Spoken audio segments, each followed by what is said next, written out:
তো ধিক্কাৰজনক ঘটনা হৈছে এইটো যে নিজৰ কৰ্মস্থানত যি ডক্টৰ সুৰক্ষিত নহয়, যাক নিৰ্মমভাৱে হত্যা কৰা হৈছে, যাক পৰিপূৰ্ণভাৱে পূৰ্ব পৰিকল্পনা মতে তাক হত্যা কৰা হৈছে, এইটো অত্যন্ত ধিক্কাৰজনক। এইটো আমি কোনোমতেই এইটো মানি ল'ব পৰা নাই। আমাৰ নিদ্ৰাহীন জীৱন যাপন কৰি আছোঁ এই ঘটনাটো ঘটাৰ পিছৰ পৰা। আমি এইটোক অত্যন্তভাৱে নিৰ্মমভাৱে এইটো ধিক্কাৰ জনাইছোঁ। দোষীক সাব্যস্ত কৰি দোষীক দৃষ্টান্তমূলক শাস্তি দিয়াৰ কাৰণে আমি প্ৰটেষ্ট কৰি আছোঁ। একেটা ঘটনা বাৰে বাৰে হৈ আছে, বাৰে বাৰে আমাৰ আগত আহি আছে। এনেকুৱা ঘটনা হ'ব নালাগে। যিখন দেশৰ ৰাষ্ট্ৰপতি আমাৰ মহিলা হয়, যিখন দেশত ঘটনা ঘটিছে তাত আমাৰ CM মহিলা হয়, তথাপি এনেকুৱা ঘটনা ঘটিলে ইয়াৰ পৰা লাজৰ বিষয় আৰু একো নাই কিজানি।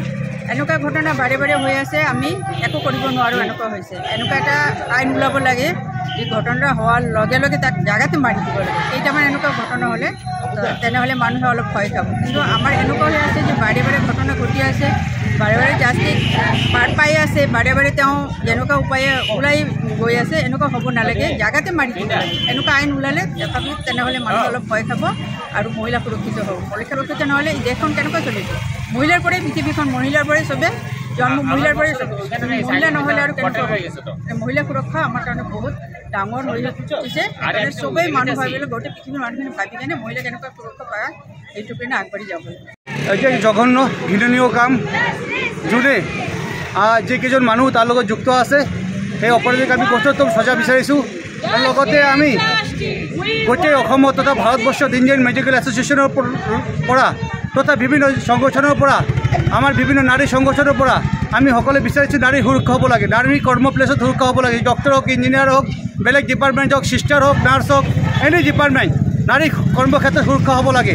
আৰু যিবিলাক জঘন্য কাম কৰে সেইবিলাক মানুহৰ ভয় খাব লাগে। এইবিলাক জঘন্য কাম আমাৰ মানৱিকতাৰ বিৰুদ্ধত।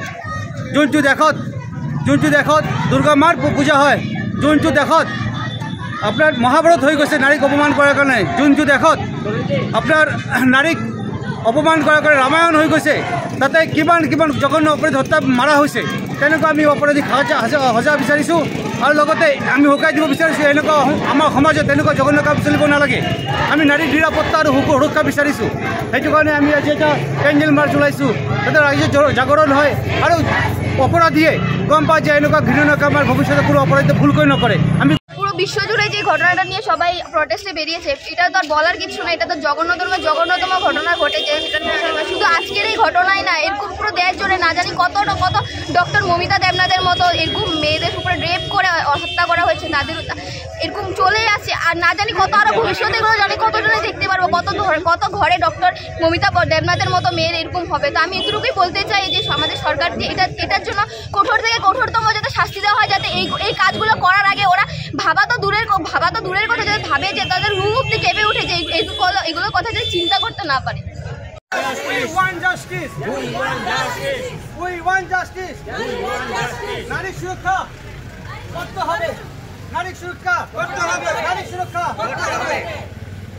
We want justice. অপরাধীকে We want justice. IMA জিন্দাবাদ। IMA জিন্দাবাদ। IMA জিন্দাবাদ। বন্দে মাতরম।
Justice!